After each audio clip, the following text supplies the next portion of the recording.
नमस्कार दोस्तों, आप सब लोगों का एक नई वीडियो में हार्दिक स्वागत है। आज के वीडियो में हम सॉल्व करने वाले हैं SSC GD maths PYQ 2024 part 1 हमने लिया है। और आप लोगों को बता दें, आज की वीडियो में हम कवर करेंगे प्रॉफिट एंड लॉस, लाभ एवं हानि। जो भी एसएससी जीडी के द्वारा 2024 में जो भी प्रश्न पूछे गए हैं पिछली भर्ती में, वो सारे के सारे यहाँ पर हम सॉल्व करेंगे। हमारी श्रृंखला कंटिन्यू चल रही है और आप लोगों को बता दें, इस चैनल पर आप लोगों को एसएससी जीडी की एक प्लेलिस्ट मिल जाएगी। उसमें जितने भी पीवाईक्यू हैं वो सारे के सारे प्रश्न आप लोगों को देखने को मिलेंगे और आप बेहतर तैयारी के लिए आप हमारे चैनल से जुड़ सकते हैं और किस तरीके से प्रश्न आते हैं वो नेचर मिलेगा और शॉर्ट ट्रिक के मेथड से हम इन्हें सॉल्व करना सीखेंगे। तो चलिए वीडियो को स्टार्ट करते हैं। पहला प्रश्न दिया गया है, रोहित 2320 रुपये में एक पुराना बल्ला खरीदता, ठीक है, और उसकी मरम्मत में 180 रुपये खर्च करता है। यदि वह इसे 2400 रुपये में बेचता है तो हानि प्रतिशत कितनी है, या कितना हानि हुआ है, इस पर ये बताना है। देखिए, कोई 2320 रुपये में एक पुराना बल्ला खरीदा गया, उसकी मरम्मत में 180 रुपये खर्च किए गए। देखिए यहाँ पर सीपी जब भी हम निकालेंगे तो इसमें जितने का हमने खरीदा है, ठीक है, जैसे 2320 रुपये, मरम्मत पर जितना हम रुपया खर्च कर रहे हैं, जैसे कि 180 रुपया हम उसकी मरम्मत पर खर्च कर रहे हैं, वो सारा पैसा हम जोड़ेंगे। अब सारा हम जोड़ेंगे तो हमें मिल जाएगा कितना, 2500 मिल जाएगा। तो हमारे लिए नया सीपी जो होगा वो 2500 रुपये होगा, ठीक है। और 2400 रुपये में बेच देता है। एसपी इसका बताएगा कितना है, 2400 में। तो आप लोगों को पता है यहाँ पर हो रहा है नुकसान, क्योंकि हमने फिट किया है बल्ले को 2500 रुपये में। 2300 का तो हमने ख़रीदा था और 180 रुपये उसमें जोड़े हैं, तो कुल मिलाकर 2500 रुपये लगे और हम बेच रहे हैं उसको 2400 रुपये का। तो नुकसान यहाँ पे दिख रहा है, कितने का अंतर आ रहा है, तो आप देखेंगे 100 का अंतर आ रहा है, यानी हमें लॉस हो रहा है। तो लॉस कितने % का हो रहा है, तो हम जितना लॉस हो रहा है ऊपर रखेंगे तो 100 का लॉस हो रहा है। कितने पर हो रहा है, तो आप बताएंगे 2500 पर हो रहा है, ठीक है। गुणे में परसेंट निकालने के लिए 100 से गुणा करना पड़ेगा, तो यहाँ पर 2 जीरो से 2 जीरो कटेगा, 25 से कम 25, 25 चौका 100, यानी 4% का हमें होगा लॉस, ठीक है। बस यही इसका आंसर था। देखिए, स्टेप स्टेप समझाने के लिए हमको थोड़ा सा लिखना पड़ता है, वरना ये बहुत ही फास्ट आंसर निकल सकता था। अगला प्रश्न पूछा गया, एक मेज का विक्रय मूल्य 6875 रुपये है। विक्रय मूल्य बोला गया है, ठीक है, कितना है, 6875। ये तो सेलिंग प्राइस निकल आया है, तो हम लिख लेते हैं 6875 रुपये, ठीक है। यदि लाभ प्रतिशत 25% है तो मेज का क्रय मूल्य बताइए। देखिए, हम लाभ प्रतिशत से हम निकाल सकते हैं डायरेक्टली आंसर, ठीक है। तो कितने प्रतिशत का लाभ बताएगा, 25% का, तो इसे बटे में लिखेंगे, 25 बटा कितना हो जाएगा, 100। तो यहाँ पर 25 से कम 25, 25 चौका हो जाएगा 100। अनुपात बन रहा है हमारा 1/4, ठीक है। यानी 4 रुपये की कोई भी चीज़ थी, उस पर हमें लाभ हो रहा है कितने का, 4 यूनिट मान लीजिए, उस पर लाभ कितने का हो रहा है, ऊपर जितना आया यानी 1 का, ठीक है। तो यहाँ पर इसका 4 हो जाएगा कितना, सीपी हो जाएगा, और 4 में एक सीपी में जोड़ देंगे तो लाभ हो रहा है, यानी 5 की चीज़ वो बिक रही है। तो एसपी कितना हो जाएगा यहाँ पर, तो आप बताएंगे 5, ठीक है। 4 की कोई चीज़ थी, वो 5 की बेची जा रही है, तो डिफरेंस कितने का आ रहा है, यहाँ पर देखेंगे 1 का आ रहा है, 1 हमें हो रहा है प्रॉफिट, ठीक है। तो यही बताना था मेज का क्रय मूल्य। तो उससे पहले हमें यहाँ पर कुछ दिया गया है, यानी एसपी इसका सेलिंग प्राइस दे रखा है। तो सेलिंग प्राइस हमारा कितना है, 5, तो 5 यूनिट का मान कितना दे रखा है, 6875 दे रखा है। तो 1 यूनिट का मान हम निकाल सकते हैं, 6875 को डिवाइड कर देंगे इस 5 से, तो 1 यूनिट का मान निकल आएगा। तो 5 एकम 5 लगेगा, 5 एकम 5, तो यहाँ पर बचेगा 5 तियाँ 15, बचेंगे 3, 5 सते 35, बचेगा 2, 5 25। तो 1 यूनिट का मान कितना आ गया, 1375 आ गया। पूछा गया था क्रय मूल्य बताइए, तो यहाँ पर क्रय मूल्य कितना है, 4, तो 4 यूनिट का मान कितना हो जाएगा, तो 4 से इसे गुणा कर देंगे, यानी 1375 को हम 4 से गुणा करेंगे, जो भी आंसर आएगा वही हमारा आंसर हो जाएगा। 4 पंचे 20 का 0, 2 बचेगा, 4 सत्ते 28, 28 2 हो गया 30 का 0, 3 आ जाएगा, 4 3 12, 12 3 15 के 5, हंसला 1, 4 एकम 4, 1 5, तो यानी 5500 आ जाएगा। क्रय मूल्य कितना आ जाएगा, 5500। तो ऑप्शन हमारा यहाँ पर पहला राइट आंसर हो जाएगा। अगला प्रश्न पूछा गया, यदि एक पंखे का विक्रय मूल्य 306 रुपया है और हानि प्रतिशत 32% है तो पंखे का क्रय मूल्य कितना होगा। देखिए, हानि प्रतिशत दिया गया कितना है, 32% है। 32 बटा कितना लिख सकते हैं, 100 लिख सकते हैं। अब 4 से कट जाएगी, 4 है 32 हो जाएगा, और 4 से काटेंगे तो 25 बार में जाएगा। देखिए, कोई भी चीज़ 25 की थी, हानि हो रही कितनी, 8 की, तो यहाँ 25 से इसको घटा देंगे। जब हानि होने पर घटाते हैं, अगर इस पर लाभ हो रहा था तो 25 में ही जोड़ देते हैं, ठीक है। लेकिन हानि हो रही है तो ऊपर आया 8, तो 25 से 8 को घटाएंगे तो कितना मिल जाएगा हमें, 17 मिल जाएगा। कितना मिलेगा, 17। 25 से जब 8 निकालेंगे कितना मिलेगा, 17 मिलेगा, ठीक है। तो यहाँ पर हमारा ये CP बनेगा और यहाँ पर हमारा ये SP बन जाएगा। ध्यान रखिएगा इस तरीके से। अब बोला गया था विक्रय मूल्य जो है 306 रुपया है, तो SP यानी 17 यूनिट का मान कितना दे रखा है, 306 दे रखा है। तो 1 यूनिट का मान हम यहाँ से निकाल सकते हैं, 306 बटे में कितना आ जाएगा, 17 आ जाएगा, ठीक है। तो 1 यूनिट का मान आएगा। जब 17 से भाग देंगे तो 17 कम 17 लग जाएगा, बचेगा 13 और 6, तो यहाँ पर 17 8 हो जाएगा कितना, 136 हो जाएगा। तो यानी 18 बार में चला जाएगा, यानी 1 यूनिट का मान कितना आ जाएगा, 18 आ जाएगा, ठीक है। अब ध्यान रखिएगा, तो पंखे का क्रय मूल्य बताइए, यानी क्रय मूल्य है कितना, 25 यूनिट। 1 यूनिट का मान 18 है, तो 25 यूनिट का मान कितना हो जाएगा, तो 18 गुणे कितना हो जाएगा, 25 हो जाएगा, ठीक है। तो यहाँ पर आप गुणा करेंगे तो 25 8 होता 200, 200 क्या 0 2 20 बचा। अब 25 कम 25 हो जाएगा, 25 में 20 जोड़ेंगे यानी कि आ जाएगा आपका 45। तो यहाँ पर 450 आ जाएगा। कितना आ जाएगा, 450। तो राइट आंसर हो जाएगा ऑप्शन हमारा यहाँ पर 20 का राइट आंसर हो जाएगा। अगला प्रश्न पूछा गया, सुरेश एक कार को 36% की हानि पर बेचता है, तो क्रय मूल्य और विक्रय मूल्य का अनुपात कितना होगा। देखिए यहाँ पर हानि हो रही है कितने प्रतिशत की, तो आप बताएंगे 36% की हानि हो रही, तो 36 बटा हम 100 लिख सकते हैं। तो 4 नाम 36 हो जाएगा और 4 से 100 को भाग देंगे, 25 बार जाएगा।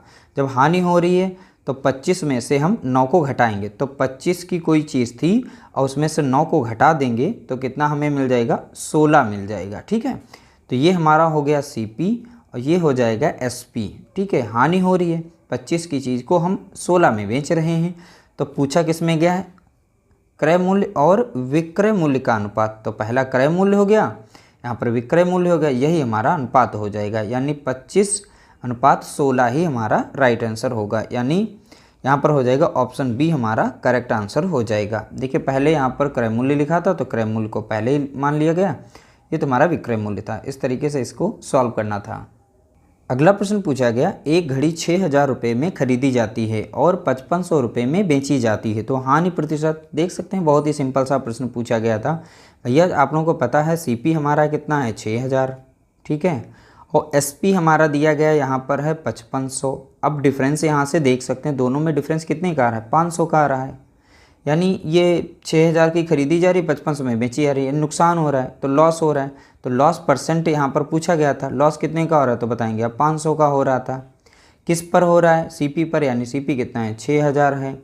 प्रतिशत निकालना 100 से आप गुणा करिए, यहाँ पर 2 जीरो यहाँ पर है, 2 जीरो यहाँ पर, 1 जीरो यहाँ पर काट देंगे, 1 जीरो यहाँ पर, 5.50, तो कितना आ गया, ऊपर 50 बचा है और नीचे हमारा 6 बचा है। तो अब 6 से डायरेक्टली से भाग दे देंगे, ठीक है। कट तो 2 से भी जाएगा, हम 6 से भाग देंगे, 6 8 48, तो बचेगा 2, दशमलव लगाएंगे, ठीक है, और तो 2 बचेगा और 6 3 18, 6 3 18, तो दशमलव में हमारा आंसर आ जाएगा, यानी 8.33। तो 8.33 किस यहाँ पर ऑप्शन D दिया हुआ है, यही हमारा राइट आंसर है।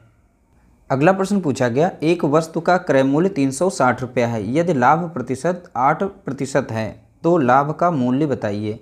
लाभ का हमें बताना है मूल्य, ठीक है। तो ध्यान रखिएगा यहाँ पर 8% का हो रहा है प्रॉफिट, तो 8 बटा लिख सकते हैं 100, 4 से कट जाएगी, 4 दूना 8, 4 से 100 में भाग देंगे तो 25। क्या हो रहा है यहाँ पर लाभ, तो 25 में जुड़ जाएगा, यानी कोई भी 25 की चीज़ थी अब वो 27 में चल रही है, ठीक है। ये हो गया हमारा CP और ये हो जाएगा हमारा SP हो जाएगा। तो ध्यान रखिएगा कुछ इस तरीके से इसको हमें लिखना है। अब यहाँ पर हमें यूनिट निकालनी। अब क्रय मूल्य देखिए यहाँ पर कितना दिया गया है, 300। एक वस्तु का क्रय मूल्य 360 है, तो CP बराबर कितना, 25, और हमें यहाँ पर देखना यानी कि 25 यूनिट बराबर कितना दे रखा है, 360।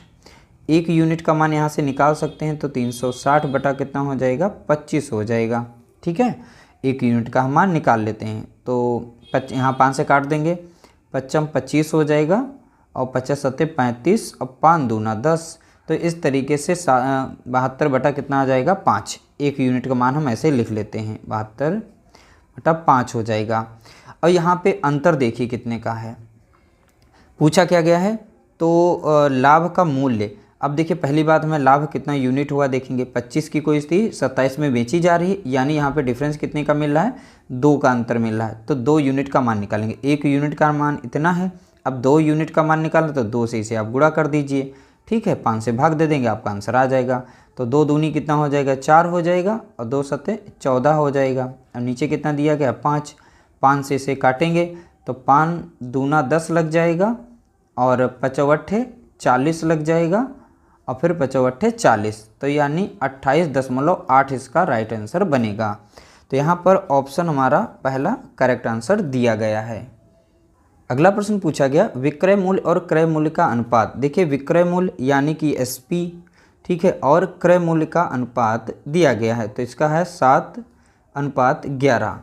पूछा क्या गया, हानि प्रतिशत। देखिए सीपी है हमारा 11, यानी कोई भी चीज़ 11 की है, बेची जा रही है 7 में, तो डिफरेंस यहाँ पर देखेंगे कितने का मिल रहा है, तो आप बताएंगे 4 का अंतर मिल रहा है, यानी हमें नुकसान हो रहा है। 11 रुपये की चीज़ खरीद रहे हैं और 7 में बेच रहे हैं, तो बहुत ही ज़्यादा नुकसान हो गया। तो यहाँ पे हमें वही बताना था हानि प्रतिशत, यानी लॉस प्रतिशत। लॉस कितने का हो रहा है, 4 का हो रहा है। किस पर हो रहा है, सीपी हमारा 11 दिया गया है, इंटू करेंगे 100, ठीक है।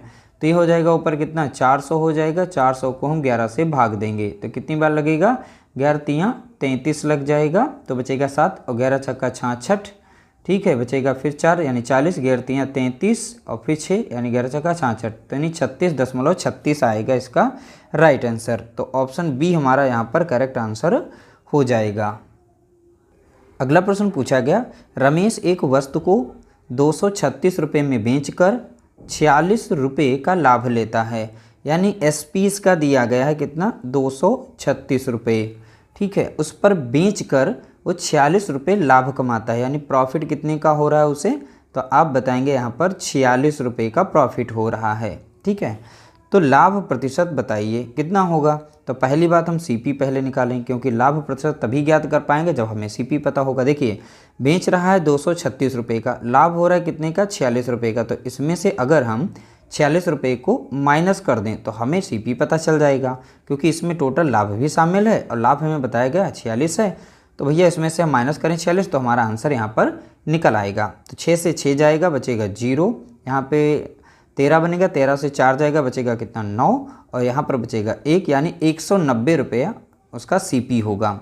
अब हमें यहाँ पर पूछा गया था लाभ प्रतिशत, लाभ कितने यानी प्रॉफिट परसेंट निकालना था, तो प्रॉफिट कितने का हुआ था, तो 46 रुपये का हुआ था। किस पर हुआ था, 190, या जो कि इसका सीपी है। आप इसे सॉल्व कर लीजिए, आपका आंसर आ जाएगा। 1 0 यहाँ पर कटेगा, 1 0 यहाँ पे कटेगा, तो यहाँ पर लग जाएगा कितना, 460, 400 एक गुणा कर जाएगा, 460 को डिवाइड करेंगे हम 19 से, ठीक है।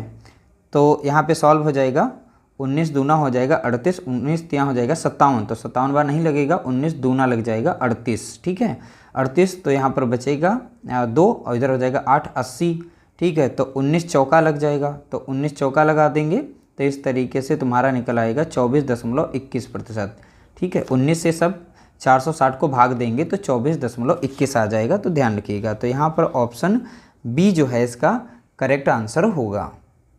अगला प्रश्न पूछा गया, देखिए 55 टॉफ़ी बेचकर एक दुकानदार 11 टॉफ़ी का लाभ कमाता है, अर्जित लाभ का प्रतिशत निर्धारित करें। तो हमें बताना है अर्जित लाभ का प्रतिशत क्या है। देखिए भाई कोई टॉफ़ी बेचकर, तो सेलिंग प्राइस यहाँ पे दे रखा है, कितना दे रखा है 55, प्रॉफिट दुकानदार 11 टॉफ़ी का लाभ लेता है, तो यानी प्रॉफिट कितने का हो रहा है, 11 टॉफ़ी का हो रहा है। हमें एक्चुअल पता ही नहीं है सीपी क्या है, तो सीपी कैसे निकलेगा। देखो एसपी दिया गया है और प्रॉफिट भी दिया गया है। जब एसपी यानी विक्रय मूल्य से लाभ हम माइनस कर देंगे, कम कर देंगे, घटा देंगे, तो हमें मिल जाएगा यहाँ पर सीपी यानी कि क्रय मूल्य। तो माइनस कर देंगे तो हमें मिलेगा 44, तो हमें निकल आया इस तरीके से। और लाभ प्रतिशत बताना था, तो यहाँ पे प्रॉफिट परसेंट निकाल सकते हैं। प्रॉफिट कितने का, 11 का हो गया, सीपी कितना है हमारा 44 हो गया, ध्यान रखिएगा। अब सीधा यहाँ पर 100 से गुणा करेंगे, 11 कम 11 और 11 चौक 44, अब 4 से यहाँ पर भाग दें, 4 कम 4, 4 दूना 8, 4 पंचे 20, यानी 25% का हुआ है उसे लाभ। तो लाभ प्रतिशत कितना है, तो आप बताएंगे 25%। अगला प्रश्न पूछा गया, एक अलमारी 14,360 रुपये में खरीदी गई और इसके परिवहन पर 240 रुपये खर्च किए गए 15% लाभ प्राप्त करने के लिए इसे किस कीमत पर बेचा जाना चाहिए। देखिए अब 15% का वो लाभ भी लेना चाहता है, तो यहाँ पर सीपी में पहले पता करते हैं। तो सीपी में पहले वो खरीद रहा है 14,360 रुपये की। अब फिर इसके परिवहन पर भी रुपया जो खर्च करता है वो सीपी में ही जुड़ता है, तो 240 हम इसमें जोड़ लेंगे। तो अब हमारा जो नेट सीपी बनेगा यहाँ पर जो भी जोड़ने पर, तो बन जाएगा 14,600 बनेगा। और यहाँ पे जोड़ेंगे तो 0 से 0 जुड़ेगा और 6 4 10 का 0 1 आ जाएगा, 3 2 5 1 6 हो जाएगा, 14 पहले से था। तो अब नेट सीपी जो हमारा बना है वो 14,600 बना है। ठीक है, अब इस पर लेना चाहता है 15% का लाभ, यानी कि अब इसका हम निकाल देंगे 115%। नेट हमें 15% लाभ वाला ही प्राइस आ जाएगा, सेलिंग प्राइस। तो यानी 115% का हम निकालेंगे, 115 बटे कितना 100। अब इसे सॉल्व कर लेंगे, आपका आंसर जो है करेक्ट आ जाएगा, किस कीमत पर बेचा जाए तो सेलिंग प्राइस निकल आएगा। 5 से काटेंगे इसे, कट जाएगा 5 दूना 10, 5 तियाँ 15, अब 5 दूना 10 एक 0। ठीक है, अब यहाँ पर एक 0 कट गया, एक 0 कट गया, और 2 से कट जाएगा, 2 सत्ते 14 कटेगा और 2 तियाँ 6 और एक 0। अब यहाँ पर 730 गुणे 23 रहेगा, यानी 730 गुणे 23। अब इसका आंसर जब निकालेंगे तो मिल जाएगा 16,790 रुपये। कितना मिलेगा? 16,790। यही इसका राइट आंसर होगा। ऑप्शन डी हमारा यहाँ पर करेक्ट आंसर दिया गया है। उम्मीद करते हैं आप लोगों को हमारी आज की वीडियो पसंद आई होगी। पसंद आए तो लाइक करिएगा, शेयर करिएगा।